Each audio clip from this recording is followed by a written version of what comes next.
Actually, the 3D cursor is in here. So the 3D cursor is really important.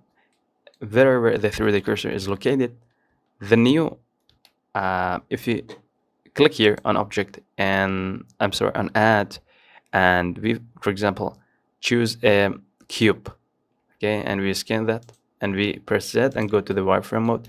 As you can see, everywhere the 3D cursor located, that newly object that we are adding, whatever it can be a force field, a camera light, etc., an empty, it will appear on that point, which is the 3D cursor is located. So if we go to the solid mode and if I click here and then click here, the 3D cursor will move because we are on that. So everywhere I'm clicking, the 3D cursor will follow that.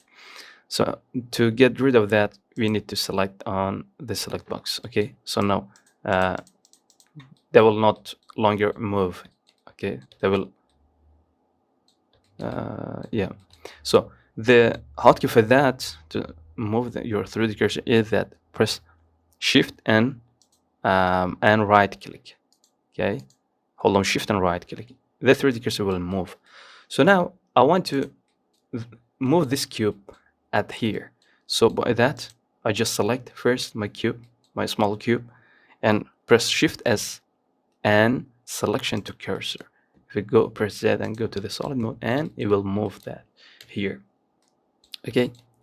Another thing, if I press G, I can select that. Okay.